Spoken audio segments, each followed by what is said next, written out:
Assalamualaikum warahmatullahi wabarakatuh. Alhamdulillah Waalaikumsalam pada warahmatullahi. sore hari ini kita dapat bertemu dan berjumpa dengan Bang Erik ya dari Aliansi Cerahkan Negeri. Sebelumnya Insya Allah. saya ingin membacakan CV dari beliau ini. Bang Erik itu adalah sarjana hubungan internasional ya di Universitas Nasional Jakarta. Ya. Selain itu beliau juga pernah menempuh pendidikan di Fakultas Social Science dan liberal arts di University Kolega Sedaya Internasional itu ya Bang ya? Ya. Baik. Betul. Beliau juga tertarik pada isu gerakan perempuan dan juga aktif di organisasi ekstra kampus dalam mengadvokasi beberapa isu sosial dan lingkungan. Dan Bang Erik juga tercatat sebagai alumnus Sekolah Pemikiran Islam Jakarta. Wah, luar biasa ini ya. Mengikuti beberapa pelatihan tentang feminis dan gender dan pernah mengikuti sekolah advokasi dalam pembuatan peraturan perundang-undang. Jadi nggak salah ya kita bahas rancangan undang-undang hari ini karena beliau juga salah satu pernah mengikuti sekolah advokasi dalam pembuatan peraturan perundang-undang. Baik, Bang Erik juga saat ini sebagai koordinator Aliansi Cerahkan Negeri yang fokus pada isu kesusilaan, bahaya feminis dan gender. Begitu Bang ya? Ya, betul Bang Safti. Baik. Biar lebih barokah ya, kita buka aja dengan sama-sama melafalkan basmalah. Bismillahirrahmanirrahim. Bismillahirrahmanirrahim. Baik, sebelumnya Bang, perlu mungkin kemudian kami dan teman-teman ingin tahu dulu tentang Aliansi Cerahkan Negeri. Mungkin dijelaskan dulu Bang, apa sih Aliansi Cerahkan Negeri ini? Ya, Bismillahirrahmanirrahim. Assalamualaikum warahmatullahi wabarakatuh.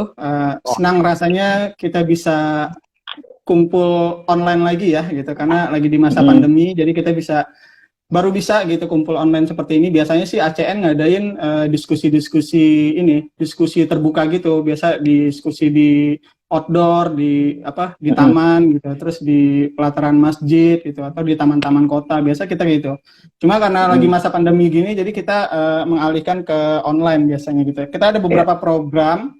Itu ada program namanya ngoceh dulu. Ngoceh itu salah satu bentuk dari diskusi ya. Jadi nanti kita di situ ngebedah beberapa macam hal gitu ya, berbagai macam isu, salah satunya yang nggak jauh-jauh dari 3 isu pokok di ACN sendiri. Jadi ACN sendiri, Aliansi Cerahkan Negeri, ini kita berdiri sekitar belum setahun, baru di 2019 kemarin gitu. Jadi awalnya kita dari kumpulan beberapa teman-teman pemuda dan mahasiswa di Jabodetabek. Waktu itu awalnya mengadvokasi penolakan terhadap RUU PKS. Itu awalnya seperti itu. Terus di bulan September 2019 RUU PKS di carry over ya istilahnya atau dipetieskan. Baru di sekitar 1 Desember kemarin, 1 Desember 2019 baru ditentukan ini ya secara kepengurusan bersama gitu untuk Aliansi Cerahkan Negeri ini seperti apa untuk kedepannya. Jadi insya Allah saya akan menjadi koordinator di ACN sampai Desember 2021 nanti itu seperti itu. Nah di ACN sendiri itu ada 3 isu besar yang kita lagi dalami. Itu pertama adalah isu tentang kesusilaan, kedua tentang isu tentang bahaya feminisme, dan ketiga tentang gender seperti itu. Ya kita kumpulan dari beberapa organisasi sebenarnya, kumpulan dari beberapa organisasi dan komunitas pemuda dan mahasiswa yang ada di Jakarta, Bogor, Depok, Tangerang, dan Bekasi. Seperti itu, Bang. Baik, pas sekali ya berarti begitu. Karena memang Aliansi Cerahkan Negeri fokus mengawal isu rancangan undang-undang penghapusan kekerasan sosial untuk menolaknya, begitu Bang ya? Iya. Baik, tadi beberapa penjelasan dari beliau tentang Aliansi Cerahkan Negeri, dan kemudian sesuai dengan apa yang kemudian menjadi topinya ini, tolak RUU PKS gitu. Gagalkan ya? Gagalkan RUU PKS. Jadi kita perlu tahu Bang, apa sih rancangan undang-undang penghapusan kekerasan seksual ini sehingga dari Aliansi Cerahkan Negeri itu menolak. Padahal di beberapa kelompok dan golongan dia menyuarakan tentang rancangan undang-undang ini dan mengatakan bahwa yang menolak itu atau yang menolak rancangan undang-undang ini mengatakan tidak peduli dengan kekerasan seksual atau mendukung kekerasan seksual. Itu perlu, kenapa sih? Apa sih rancangan undang-undang ini sehingga kita bisa menolak gitu Bang? Iya, itu kan sebenarnya salah satu tuduhan ya. Saya bilang itu salah satu tuduhan keji dari para pengusung RUU PKS ini yang bilang bahwa kita sebagai kelompok yang kontra terhadap RUU PKS dibilang tidak pro terhadap korban dan segala macam gitu. Padahal kalau misalkan kita mau bedah dan kita mau berdebat secara dalam dan tajam gitu, minimal gitu. Minimal mereka kan selalu mengagung-agungkan soal korban gitu. Sebenarnya kita bisa berdebat panjang dan lebar gitu soal korban itu sendiri gitu. Jadi siapa yang sebenarnya yang peduli terhadap korban dan siapa yang sebenarnya yang cuma mengatasnamakan korban dan mempolitisasi korban untuk menggolkan RUU PKS ini seperti itu. Karena kalau misalkan teman-teman lihat ya perjalanan dari RUU PKS sendiri itu dari awalnya itu ada 184 pasal dan di dalam pasal itu jika RUU PKS menjelaskan bahwa definisi korban adalah perempuan dan anak gitu. Cuma dua itu. Jadi variabelnya cuma dua, yang dimaksud korban dalam RUU PKS, draft RUU PKS yang paling awal itu, yang ada 184 pasal itu, yang dimaksud korban adalah perempuan dan anak gitu. Dia tidak mempedulikan, dia tidak mempedulikan laki-laki gitu. Padahal kan, ya harusnya yang namanya korban harusnya siapapun ya, baik dia laki-laki, perempuan, baik dia anak-anak atau dewasa itu harusnya seperti itu. Tapi seiring berjalannya waktu, seiring berjalannya masa-masa persidangan di DPR, terus juga ada beberapa masukan dan kritikan dari kita ya sebagai tim yang kontra terhadap RUU PKS. Akhirnya 184 pasal ini dipangkas oleh mereka. Mereka jadikan sekitar 154 pasal gitu. Artinya banyak pasal yang dibuang gitu. Banyak pasal yang dibuang dan salah satunya adalah dia merevisi terma soal korban. Nah, jadi korban ini mulai direvisi nih sama mereka gitu. Karena adanya penolakan, jadi mungkin biar masyarakat Indonesia menerima RUU PKS, ya udahlah, oke lah, definisi korban direvisi oleh mereka menjadi yang dimaksud korban adalah perempuan, anak dan laki-laki juga gitu. Artinya semuanya. Artinya kalau kita mau berpikir kritis ya sepertinya untuk RUU PKS ini harusnya kita bisa berpikir mendalam gitu. Kenapa mereka ngerubah itu gitu. Artinya pertama satu, mereka takut dengan desakan masyarakat, dan yang kedua mereka sebenarnya ada lagi tujuan-tujuan yang tersembunyi di dalam RUU PKS ini, tidak hanya soal korban pastinya gitu. Cuma yang sekarang naik itu, yang sekarang diangkat di media dan juga yang menjadi hegemoni diskursus publik adalah soal korban-korban terus gitu. Padahal secara draftnya aja sendiri, dari draft awal sampai draft yang terakhir itu ada ketidaksesuaian dan ada tidak konsekuen ya si pengusung RUU PKS ini soal korban gitu, seperti itu. Terus kalau boleh saya cerita sedikit, RUU PKS ini awalnya adalah diusung oleh Komnas Perempuan, Komisi Nasional Perlindungan Perempuan, dan juga dari FPL. FPL itu Forum Pengadaan Layanan. Forum Pengadaan Layanan. Nah, ya. Jadi Komnas Perempuan dan FPL ini dia menyusun RUU PKS ini itu sekitar tahun 2014. Nah, sebenarnya RUU PKS ini kalau dilihat dari perjalanan ya, kalau misalkan teman-teman sudah memfollow akun IG Aliansi Tirakan Negeri, di situ ada salah satu feed atau konten tentang milestone perjalanan RUU PKS. Nanti bisa kelihatan tuh milestone-nya. Di situ jadi dasar gerakan kami untuk kenapa kami pada akhirnya memutuskan untuk menggagalkan RUU PKS dan tidak menolak RUU PKS gitu. Tapi untuk teman-teman nanti silakan dielaborasi lagi gitu. Tapi kalau untuk kami di ACN, kami sudah bulat untuk menggagalkan RUU PKS seperti itu. Dilihat dari milestone, dilihat dari perjalanan, dilihat dari timeline perjalanan RUU PKS ini seperti apa awalnya. Jadi sebenarnya RUU PKS ini adalah salah satu bentuk perjuangan ideologis ya. Dia adalah perjuangan ideologis. Jadi kalau misalkan dikatakan perjuangan ideologis, tadi beda nih nanti kedepannya nanti akan saya jelasin gitu perbedaan antara perjuangan ideologis dengan perjuangan yang tidak ideologis itu seperti apa. Nah, perjuangan ideologis itu salah satunya adalah dia mempunyai tujuan gitu. Tujuannya apa sih? Tujuannya adalah mereka ingin mengubah. Apa yang ingin dirubah? Yang mereka ingin rubah adalah yang ingin dirubah oleh Komnas Perempuan dan Forum Pengadaan Layanan dan juga teman-temannya dalam hal ini tim pengusung RUU PKS, mereka ingin mengubah masyarakat Indonesia. Seperti kita ketahui saat ini masyarakat Indonesia kan adalah masyarakat yang agamis ya. masyarakat yang agamis, terus patuh terhadap norma baik itu norma kesusilaan, norma hukum, norma agama, dan norma-norma yang lain lah yang sesuai dengan adat-adat ketimuran. Itu bentuk masyarakat Indonesia yang saat ini. Jadi mereka ini ingin mengubah masyarakat Indonesia yang tadi tuh, yang agamis, yang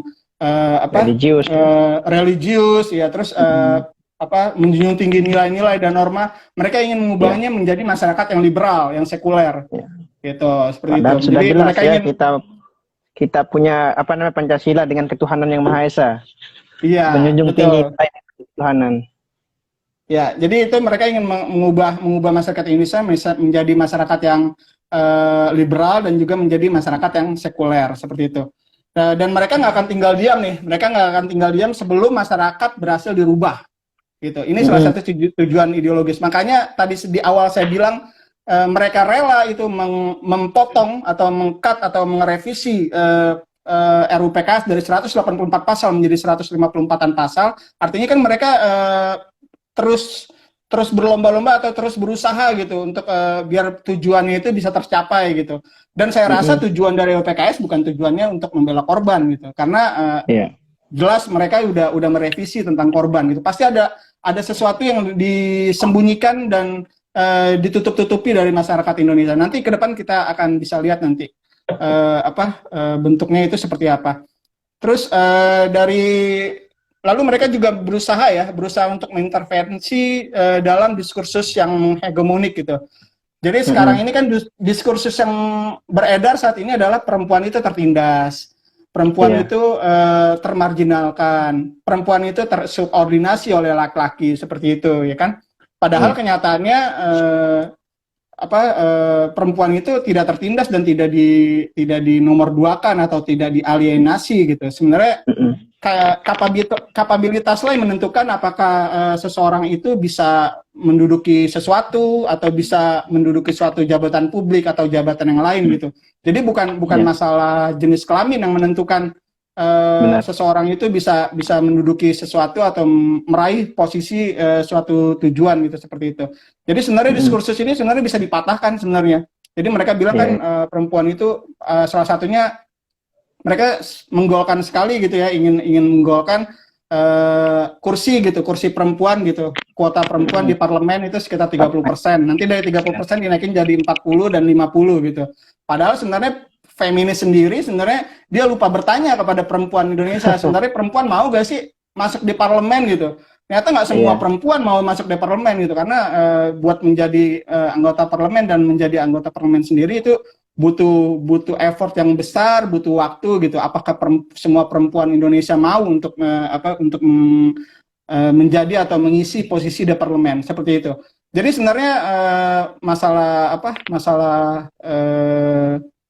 posisi, pemenuhan posisi gitu, terus mereka bilang perempuan tertindas segala macam, itu sebenarnya bisa dipatahkan dengan sendirinya. Terus mereka juga ini ya, untuk melancarkan diskursus ini agar bersifat menghegemonik, mereka berusaha meminjam tangan pemilik kuasa. Jadi mereka pinjam tangan legislatif, mereka pinjam tangan eksekutif, mereka pinjam tangan NGO, mereka pinjam tangan ormas, mereka juga sekarang juga udah mulai masuk nih ke institusi pendidikan, seperti itu. Jadi biar tujuannya biar mereka bisa mengubah masyarakat Indonesia ini menjadi masyarakat yang sesuai dengan cita-citanya, seperti itu. Terus selain itu gerakannya masuk sekali teman-teman yang pro ini terhadap rancangan undang-undang ini. Betul. Iya, karena kan gerakan ideologis yang tadi saya bilang gitu. Mereka nggak akan tinggal diam gitu. Kalau kita hadang di sini, dia nanti berusaha untuk membuat yang lain gitu. Kita hadang di sini, kita cut di sini, mereka berusaha meliuk-liuk untuk mencari masuk dan menggolkan tujuan mereka itu nanti seperti apa. Terus ciri khas lain dari gerakan ideologis itu salah satunya adalah dipengaruhi oleh kekuatan global ya. Jadi ada isu global dan juga agenda global internasional juga bermain di sini. Ya, terus kemudian juga dia bersifat politis. Kalau tadi saya bilang mereka juga membutuhkan kuasa, mereka meminjam tangan eksekutif, legislatif, yudikatif, mereka pinjam tangan NGO, ormas dan lain-lain seperti itu. Jadi tujuannya sangat politis sekali. Ini salah satu bentuk perjuangan ideologis dari feminisme ya, dan karena kan emang yang menjadi pengusung dan atau bisa dibilang jadi penumpang gelapnya lah ya. Tapi sebenarnya udah nggak penumpang gelap sih, udah ketahuan banget sih sekarang bahwa pengusung dari RUU PKS ini adalah feminisme seperti itu. Oh, iya. Berarti sudah jelas ya dari Aliansi Cerahkan Negeri tidak mendukung yang namanya kekerasan seksual, tapi ini adalah perjuangan ideologis dari teman-teman aliansi. Jadi begitu ya. Jadi Bang, saya juga memperhatikan gerakan-gerakan ini sangat kuat memang. Dia juga menggunakan selebgram, bahkan artis Bang. Selain daripada yang disebut sama Bang tadi tentang apa namanya dari Komnas Perempuan ya, dan gerakannya kuat sekali di bagian sana, di apa namanya yang menggunakan artis, selebgram dan lain-lain. Kira-kira gimana itu Bang gerakannya mereka itu? Ini kan dimulai dari tahun 2014 kalau nggak salah Bang ya? Iya, Gerakan betul. untuk PKS ini. Kira-kira gimana itu Bang? Sampai tahun 2020 mereka belum bisa menggolkan rancangan undang-undang ini, tapi tetap gerakannya itu bahkan sampai 2021 ada beberapa postingan untuk selalu mengawal rancangan undang-undang ini. Kira-kira gimana itu Bang? Ya, itu yang tadi saya bilang salah satu ciri gerakan ideologis ya.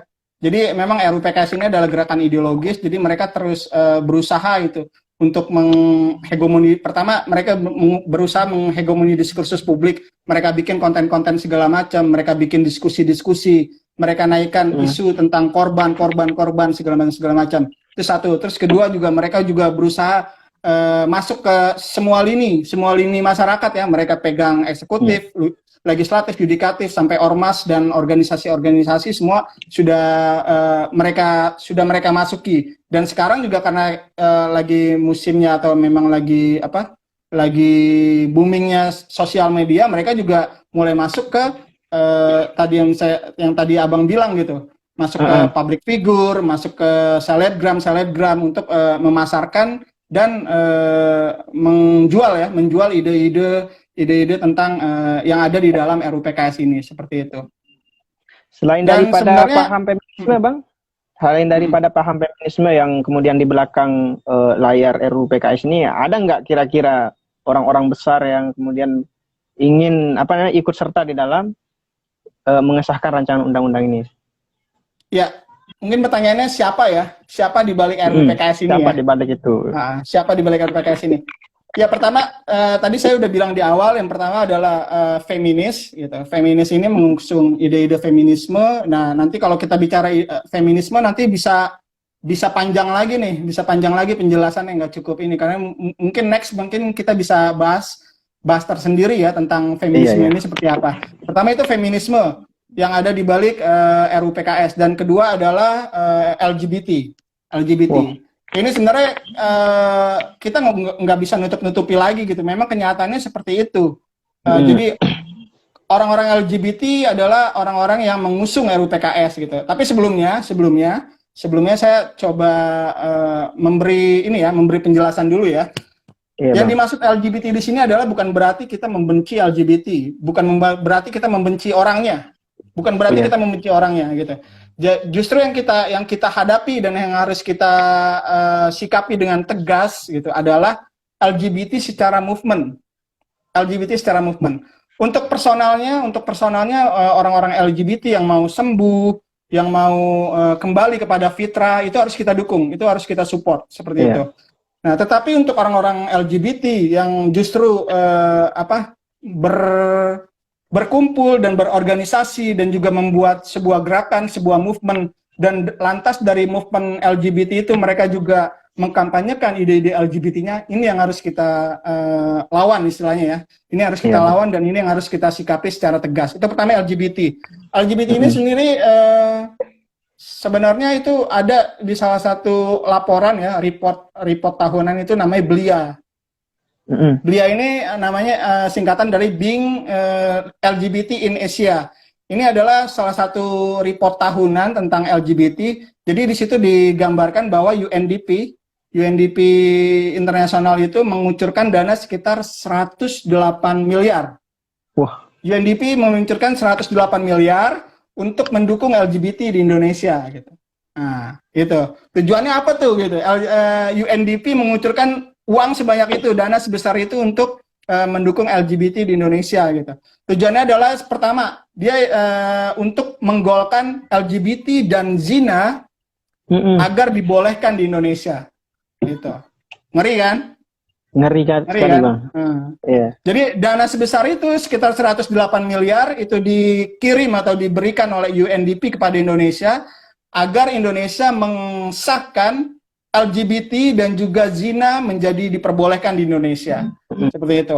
Nah, ini kalau ngomongin soal zina ini nanti nyangkutnya sekarang yang lagi rame itu soal ini ya.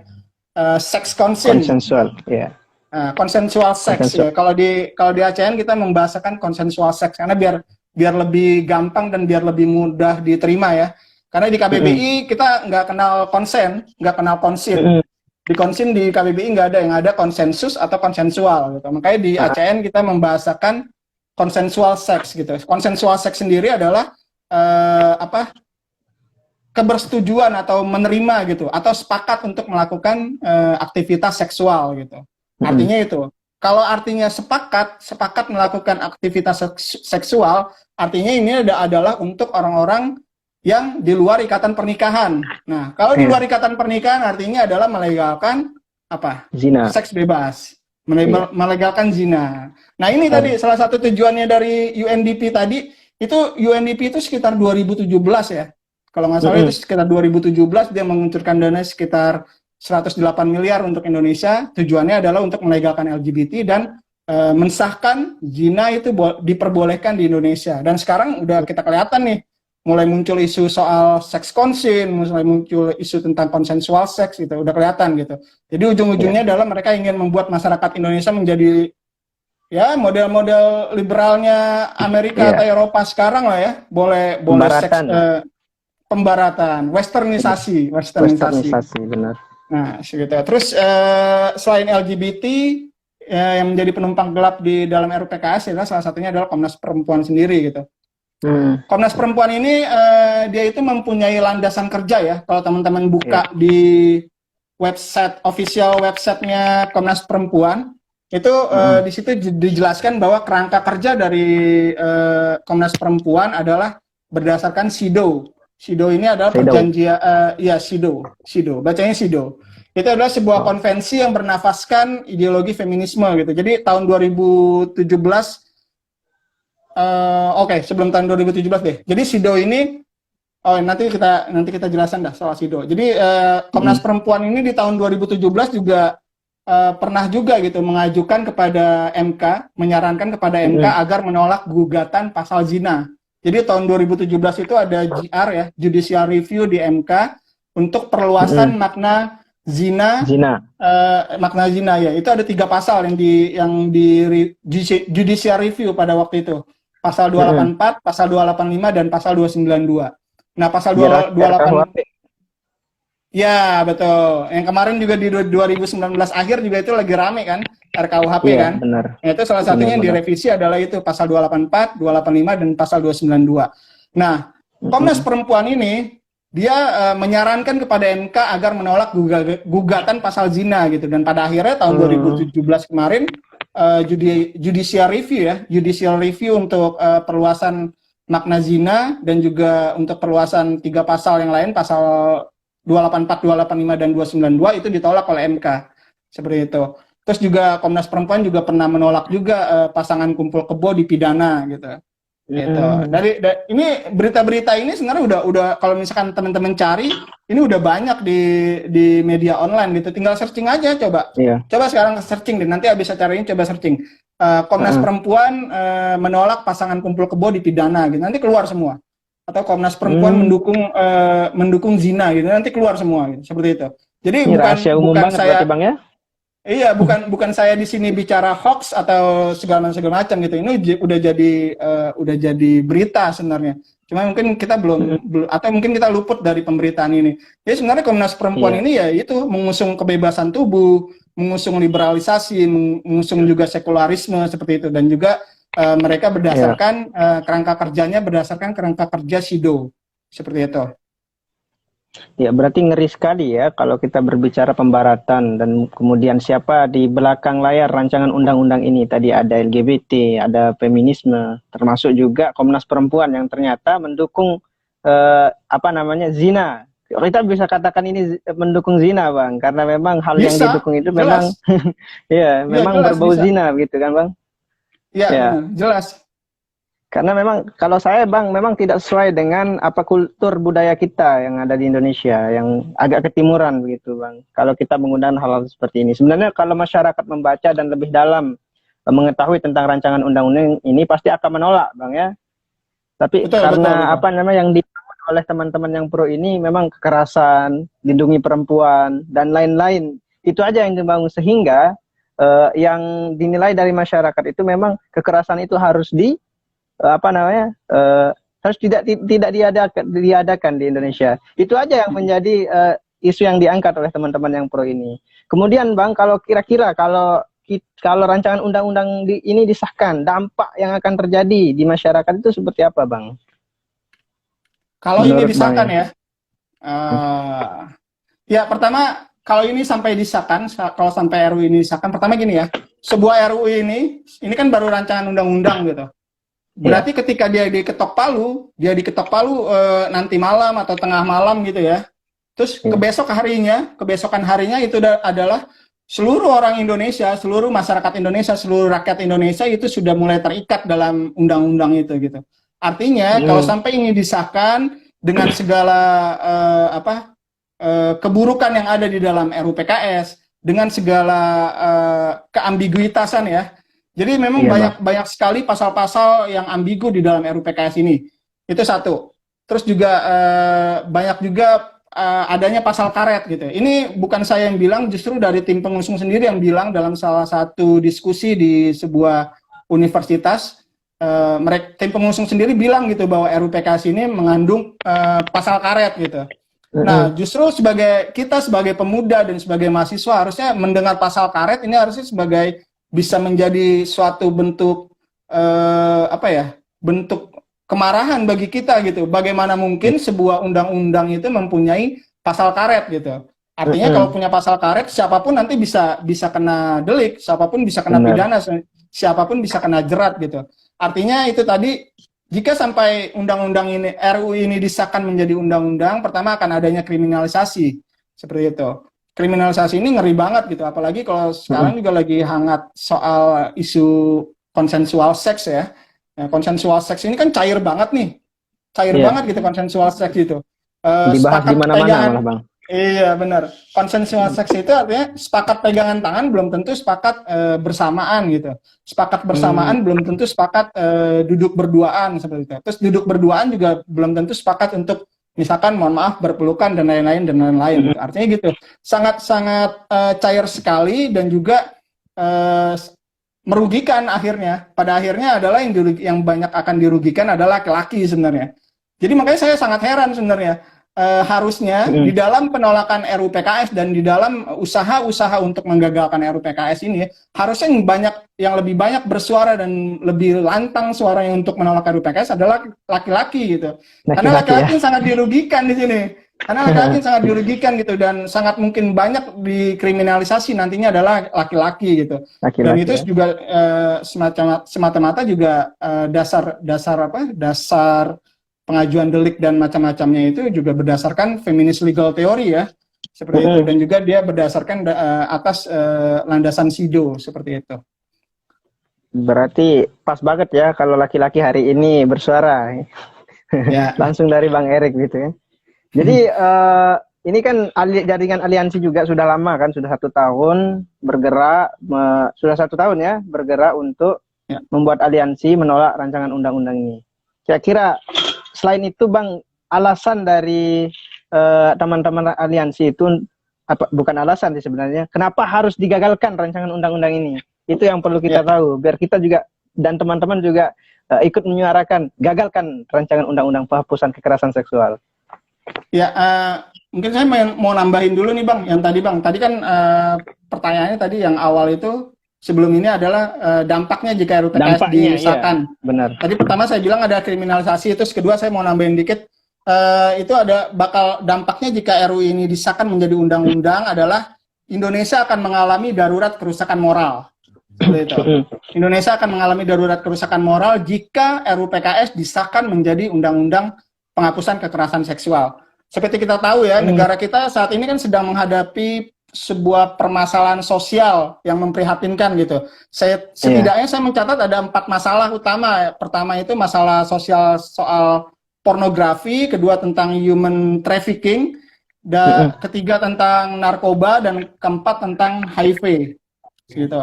Nah, pornografi, human trafficking, narkoba, dan HIV ini beruntutnya adalah salah satunya juga yang misalkan bisa dikorelasikan dengan RUU PKS, itu akan mengakibatkan darurat kerusakan moral gitu, karena kebebasan seksual yang akan dibebaskan jika sampai RUU ini menjadi disahkan, terus juga legalisasi aborsi, terus juga pemerkosaan dan lainnya, dan yang akan mengakibatkan bangsa Indonesia, dan sebenarnya yang diincar adalah masyarakat Indonesia, dan pada wabil khususnya adalah pemuda ya, pemuda Indonesia yang akan dihancurkan jika sampai RUU ini disahkan gitu, seperti itu. Nah terus tadi pertanyaannya kenapa RUU ini harus digagalkan gitu? Ya. Ya, dilihat dari penjelasan saya di awal nih Bang, mulai dari apa sih RUU PKS itu, terus apa yang ada di dalamnya, pasal-pasalnya, pasal-pasal yang banyak juga yang ambigu. Oh ya, ACN sendiri kita sedang dalam proses menyusun DIM ya. DIM itu daftar inventaris masalah RUU PKS gitu. Jadi salah satu bentuk kita mau punya itikat baik untuk berdiskusi dan berdebat secara resmi gitu soal RUU PKS adalah dengan dibahasnya DIM gitu. Jadi ACN sendiri sedang sangat concern sekali untuk membahas tentang DIM RUU PKS. Itu salah satunya. Dan di dalam DIM-nya itu kita temukan sekali itu banyak sekali pasal-pasal yang ambigu, pasal-pasal karet gitu yang tadi saya bilang, dan juga pasal-pasal yang sebenarnya sangat merugikan nantinya. Tidak hanya untuk rakyat Indonesia, tapi juga untuk APH, aparat penegak hukum juga nanti bakal dirugikan jika sampai RUU PKS ini disahkan. Seperti itu. Terus juga ada juga penumpang gelap yang tadi saya bilang, kenapa RUU PKS disahkan? Karena ada penumpang gelapnya. Penumpang gelapnya tadi yang saya bilang ada feminis di situ, ada Komnas Perempuan dengan segala macam landasan kerjanya yang mengacu kepada SIDO, dan juga ada LGBT movement ya, gerakan LGBT yang mensupport habis RUU PKS di dalamnya. Seperti itu. Terus juga dilihat dari milestone yang sudah sempat kami posting di feed Instagram ACN, itu bisa dilihat ya kalau teman-teman nanti ada judulnya milestone perjalanan RUU PKS. Itu RUU PKS dimulai dari 2014 terus masuk prolegnas 2016, dan di 2017 Badan Legislatif itu sudah memberikan saran sebenarnya, saran kepada pengusung RUU PKS agar mengganti judul dan merubah definisi-definisi yang ambigu. Seperti itu. Artinya, dari sisi legislatif sendiri, dari sisi parlemen sendiri, Badan Legislatif itu sudah menyarankan untuk pengusung RUU PKS merubah judul gitu. Tapi sampai sekarang, itu 2017 loh. 2017 sekarang udah 2020. Sudah 3 tahun. Sudah 3 tahun usulan dari Balik diacukan dan tidak dihiraukan oleh tim pengusung gitu. Jadi untuk apa lagi kita menerima atau menolak RUU PKS gitu? Ya udah gagalkan aja sekalian. Karena tidak ada itikat baik dari tim pengusung RUU PKS. Terus kedua, DIM pemerintah. Di tahun 2017 pemerintah juga sudah membuat DIM ya, daftar inventaris masalah versi pemerintah. Itu DIM pemerintah sendiri memuat sekitar 50-an pasal, 52 atau 54 pasal, saya lupa. Jadi DIM pemerintah ini dia memuat 50 pasal, sedangkan pada kenyataannya draft RUU PKS itu ada 150-an pasal gitu. Artinya dari 150-an pasal versi Komnas Perempuan dibandingkan dengan DIM yang dibikin oleh pemerintah itu berkurang drastis kan, dari 150 jadi 50 gitu. Artinya cuma sepertiganya aja yang dipakai oleh pemerintah. Artinya jika kita sebagai masyarakat Indonesia dan pemuda Indonesia mau kritis, artinya apa? Pemerintah sudah tahu nih banyak pasal-pasal yang gak jelas dalam RUU PKS gitu. Pemerintah sudah tahu gitu banyak pasal-pasal yang ambigu dan sebenarnya tumpang tindih dengan undang-undang atau peraturan pemerintah atau peraturan perda yang lain-lain yang sudah ada di Indonesia. Makanya pemerintah hanya menyimpulkan bahwa DIM RUU PKS hanya sekitar 50-an pasal seperti itu. Itu harusnya udah jadi poin tersendiri bagi kita untuk menggagalkan RUU PKS, karena pemerintah sendiri sudah menilai gitu bahwa RUU PKS ini dari 150-an pasal, pemerintah cuma meng-ACC sekitar 50-an pasal. 50 gitu. pasal. Jadi untuk apa lagi kita masih harus menerima dan berdebat panjang untuk menolak RUU PKS? Ya udah, sekalian aja kita harus menggagalkan RUU PKS. Terus 2018 ada beberapa RDPU ya. RDPU itu rapat dengar pendapat umum. Rapat dengar pendapat umum. Ya, ada RDPU di tahun 2018 itu mengundang berbagai macam ormas. Itu ada ormas keagamaan mulai dari MUI diundang, terus Muhammadiyah diundang, NU diundang, terus PGI, Persatuan Gereja Indonesia diundang, Walubi juga diundang, terus juga mengundang juga beberapa tokoh ya, beberapa tokoh seperti ahli hukum diundang, terus juga ahli psikologi dan juga pakar kesehatan gitu yang membedah dan memberi masukan terhadap RUU PKS ini. Dari semua RDPU yang dilakukan di tahun 2018 itu banyak sekali masukan-masukan yang disarankan kepada tim pengusung. Itu salah satunya adalah merubah judul, terus juga merubah beberapa pasal, dan juga menyarankan untuk mengganti pasal-pasal yang ambigu, kata-kata yang ambigu. Dari RDPU ini yang dilakukan oleh ormas keagamaan, MUI, NU, Muhammadiyah, PWI, PGI, Walubi, dan juga beberapa ahli gitu ya, ahli psikologi, ahli hukum, dan juga ahli kesehatan segala macam, itu dihiraukan sama sekali oleh tim pengusung RUU PKS. Tidak digubris sama sekali oleh Komnas Perempuan dan yang lain, tim pengusung gitu. Artinya dari masukan-masukan para ahli, masukan para ormas keagamaan dan juga ormas yang lain gitu, ini tidak dihiraukan oleh tim pengusung. Jadi untuk apa lagi kita menolak RUU PKS gitu. Jadi taraf kita sebagai pemuda dan juga mahasiswa adalah harus menaikkan tarafnya gitu. Tidak hanya menolak tapi juga harus menggagalkan gitu. Menggagalkan itu dia lebih kepada kerja-kerja ini ya. Kerja-kerja yang lebih struggle gitu, yang lebih kuat gitu daripada menolak RUU PKS. Ya, itu pendapat kami. Terus di 2019 juga ada petisi RUU PKS pro zina. Nah, itu ramai banget itu waktu itu di awal 2019 itu. Ramai gitu. Terus akhirnya juga petisi ini juga mendapat respon positif ya dari masyarakat Indonesia bahwa RUU PKS itu pro zina. Terus di Maret 2019 itu bertepatan dengan IWD Hari Perempuan Internasional. Ya, Hari Perempuan Internasional di Maret 2019. Itu salah satu orator dari Arus Pelangi. Kalau teman-teman tahu, Arus Pelangi adalah salah satu ormas atau komunitas yang pro terhadap LGBT. Arus Pelangi mengatakan bahwa LGBT mendukung RUU PKS. Jadi sebenarnya dari orator ini, si orator ini membilang bahwa LGBT mendukung RUU PKS. Itu di Hari Perempuan Internasional sedunia gitu, seperti itu. Artinya dari sini teman-teman harusnya udah membuka mata gitu bahwa LGBT memang benar-benar ada dan mendukung RUU PKS gitu, seperti itu. Dan kalau misalkan kita mau runut ke soal hukumnya segala macam, sebenarnya MUI sendiri sudah mengeluarkan fatwa haram ya terhadap LGBT gitu. Tapi juga dalam fatwanya kalau teman-teman baca fatwa MUI sendiri itu tidak lantas menghukum atau mendiskriminasi orang-orang LGBT, tapi tetap juga diperhatikan bagaimana cara penanggulangannya, terus juga rehabilitasinya juga diperhatikan seperti itu. Terus di 17 Agustus 2019 bertepatan dengan Hari Kemerdekaan Indonesia 2019, itu muncul pernyataan sikap menolak RUU PKS itu dari ratusan organisasi, ratusan komunitas dan juga aliansi se-Indonesia. Nah, itu kalau misalkan teman-teman searching di googling, coba aja googling ini pernyataan sikap tolak RUU PKS ratusan komunitas atau organisasi, itu nanti keluar nama-namanya siapa aja. Artinya yang menolak RUU PKS ini udah banyak, yang menolak RUU PKS ini banyak gitu, seperti itu. Benar. Itu Bang. Baik, Berarti sudah Jadi jelas ya. dari rentetan yang tadi saya bilang dari awal sampai sekarang gitu, artinya kami dari Aliansi Tirakan Negeri Jakarta, kita lingkupnya Jabodetabek ya, Jakarta, Bogor, Tangerang, Bekasi.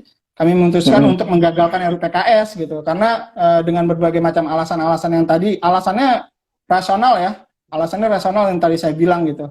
Nanti mungkin setelah ini live-nya nanti bisa disimpan gitu. Nanti insya Allah akan diupload di YouTube ACN insya Allah. Siap. Itu Bang ya? Ya. Ya, berarti sudah jelas ya. Pertama tadi siapa di balik rancangan undang-undang ini. Dan Bang Erik sudah menjelaskan memang dari tahun 2012 di saat rancangan undang-undang ini diusung oleh pengusung itu sudah jelas siapa di baliknya, yaitu gerakan dari perempuan atau feminisme. Tadi sudah dijelaskan juga bagaimana teman-teman seharusnya kita sebagai laki-laki itu lebih terdepan untuk menolak ini. Kalau bisa kita buat Komnas laki-laki, Bang. Iya.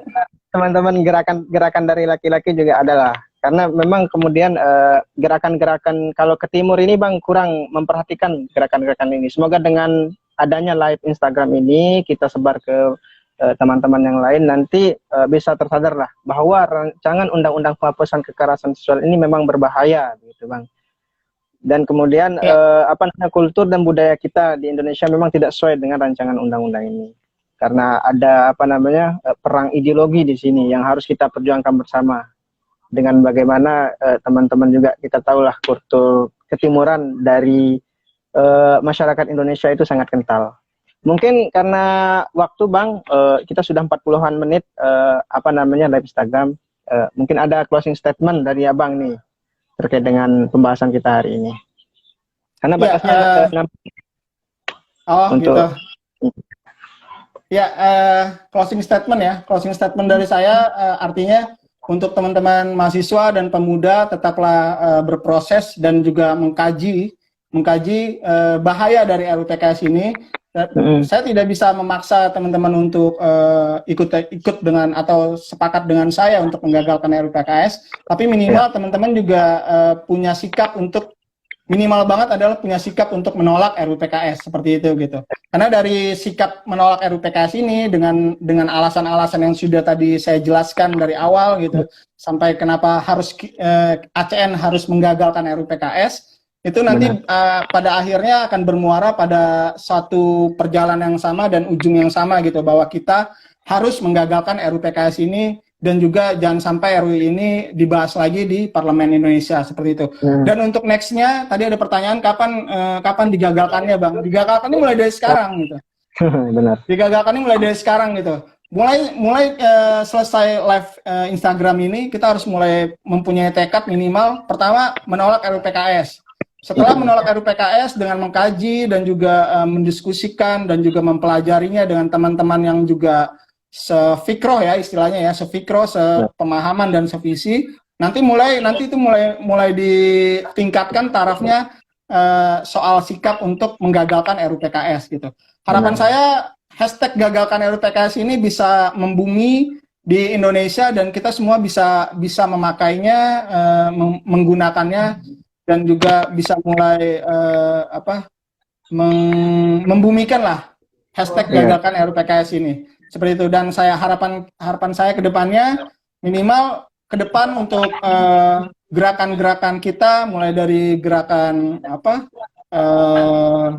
gerakan lapangan kita dan juga gerakan intelektualisme kita ke depan itu harus mulai mendasarkan bahwa kita harus mulai ditanamkan dalam diri kita harus menggagalkan RUU PKS ini. Seperti itu. Baik, ini ada juga di teman-teman ini Bang, sebelum kita tutup, tadi kan 2021 bisa saja masuk prolegnas itu Bang ya. Berarti kita harus tetap mengawal ini semua teman-teman yang ada di sini. Ya, itu mungkin banget ya, karena sebenarnya keputusan masuk di prolegnas 2021 itu dimulai dari sekarang nih, mulai Oktober. Mulai Oktober itu udah mulai ada persidangan-persidangan sampai nanti di Januari 2021. Nah, dari Oktober 2020 sampai Januari 2021, harusnya eskalasi penolakan kita dan juga eskalasi diskusi-diskusi kita tentang penolakan RUU PKS itu harus lebih ditingkatkan lagi sepertinya harusnya. Karena mereka juga sedang mulai gencar nih, mulai dari Oktober ini sampai dengan Januari 2021 untuk memasukkan RUU-PKS menjadi prolegnas. Dan kalau udah masuk prolegnas, yang lebih berbahaya lagi jika RUU-PKS ditentukan sebagai prolegnas prioritas 2021. Nah, itu bakal lebih berbahaya lagi. Dan itu bakal istilahnya bakal banyak menguras tenaga kita dan effort kita ke depan kalau sampai RUU-PKS ini masuk menjadi prolegnas prioritas 2021. Kita harus mulai dari sekarang nih, mulai dipikirkan bagaimana cara menolaknya dan juga bagaimana cara menggagalkan RUU-PKS. Ya, gitu Bang ya. Memang hampir 10 tahun perjuangan teman-teman ini untuk mensahkan rancangan undang-undang ini. Tapi gagal terus. Tapi gagal terus. Tapi digagalin terus. Dan kita harus permanen gagalkan. Gagalkan gitu ya. Permanen gagalkan. Iya. Benar Bang. Ada tambahan Bang? Terakhir. Itu ada pertanyaan ya terakhir nih, mau jawab pertanyaan tuh dari MUI apa sudah ada kajian? Oh jelas banget ya, dari MUI sudah banyak sekali kajian tentang bahaya dari RUU-PKS ini. Kalau teman-teman boleh searching di Google, boleh googling gitu, sikap MUI terhadap RUU-PKS gitu, itu ada di 2019 itu banyak banget, ada beberapa rilis yang menyatakan bahwa MUI menolak RUU-PKS dan MUI menyadari betul ada bahaya-bahaya tersembunyi dalam RUU-PKS ini. Berarti sudah ada sikap dari MUI ya Bang ya? 2019 ada. Baik. Kalau ormas-ormas lain banyak Bang ya yang menolak rancangan undang ini, apalagi ormas-ormas yang kemudian berbicara tentang agama. Ya, jelas banget tadi. Nah, tadi sudah saya bilang ya, di 17 Agustus 2019 itu ada pernyataan sikap dari ratusan ormas, ratusan organisasi, ratusan komunitas dan aliansi se-Indonesia yang menolak RUU-PKS. Itu bisa di googling, itu semua ada di itu Kak, ada di sosial media dan media online. Baik. Rencana ke depan Bang, dari aliansi dan kawan-kawan yang lain kira-kira gimana untuk mengagalkan ini? Ya, tetap mengawal. NU dan Muhammadiyah, iya. NU Muhammadiyah justru tadi di 2018 sudah saya jelaskan ya. Itu sudah menghadiri justru RDPU, Rapat Dengar Pendapat Umum di Komisi 8, untuk memberi saran, memberi masukan terkait RUU-PKS ini. Tapi oleh pengusung sama sekali tidak digubris masukan dari NU, Muhammadiyah, MUI, bahkan sampai PGI dan Walubi juga tidak digubris sama sekali oleh pengusung gitu. Seperti itu. Jadi buat apa lagi kita istilahnya ya, berjabat tangan atau inilah win-win solution dengan tim pengusung ini gitu. Jadi tidak ada kata win-win solution, kita harus menggagalkan RUU-PKS. Seperti itu. Terus sikap aliansi. Ya, sikap aliansi saat ini juga kita lagi menjaring dan juga mengajak beberapa aliansi. Salah satunya adalah bentuk dari live IG bersama ini gitu. Jadi live IG bersama ini adalah salah satu bentuk dukungan dari beberapa aliansi di Indonesia. Itu ada ACN itu aliansi di Jabodetabek, terus ada Gumi Bening sendiri yang saat ini koordinatornya Bang Sakti sendiri dari Lombok, NTB. Terus ada aliansi dari Bandung, itu ada Ruang Riung. Aliansi dari Padang ada Ampu Sumbar. Aliansi dari Kaltim itu ada GPGI. Terus juga aliansi dari Surabaya itu ada aliansi Arus Balik. Gitu, seperti itu. Jadi ada beberapa aliansi juga yang saat ini juga sedang bersama-sama gitu untuk melakukan pencerdasan gitu, dengan cara mengadakan live IG seperti ini. Dan juga nanti kemarin kita baru ada 2 aliansi ya yang sudah melakukan live IG. Pertama itu dari aliansi GPGI Kaltim, terus juga aliansi Arus Balik dari Surabaya, dan hari ini aliansi dari Jabodetabek ACN. Nanti nextnya mungkin teman-teman bisa pantau terus akun Instagram, nanti Instagram ACN nanti akan diinfo untuk live IG dari aliansi-aliansi yang lain. Seperti itu. Ya. Seperti itu Bang ya. Ya, sebentar lagi kita sudah 1 jam untuk pembahasan gagalkan rancangan undang-undang penghapusan kekerasan seksual. Karena dari teman-teman juga tidak ada pertanyaan lagi. Jadi kita tutup aja Bang ya. Kita selesaikan untuk pembahasan ini. Dan nanti teman-teman bisa tonton, yang kemudian baru bergabung bisa tonton secara sempurna. Kita akan upload di YouTube ASN juga, Aliansi Cerahkan Negeri, dan juga kita akan terahkan di IGTV ya, IGTV di IGTV Gumi Bening. Gumi Bening. Ya. Ya, gitu Bang ya. Tadi cukup Ya. Bang ya? Ada tambahan terakhir? Cukup Bang. Cukup Bang ya. Baik. Siap. Kita cukupkan kalau gitu. Terima kasih teman-teman yang sudah bergabung. Semoga teman-teman dan yang sudah bergabung ini siap mengawal rancangan undang-undang penghapusan kekerasan seksual untuk digagalkan. Baik, terima kasih. Sekian dari kami. Kami undur diri. Saya Sabti Juliadi dari Gumi Bening dan Bang Erik dari Aliansi Cerahkan Negeri. Semoga teman-teman sehat selalu. Sekian dan terima kasih. Billahi wabil haq wastabiqul khairat. Assalamualaikum warahmatullahi wabarakatuh. Waalaikumsalam warahmatullahi wabarakatuh. Saya tutup Bang ya.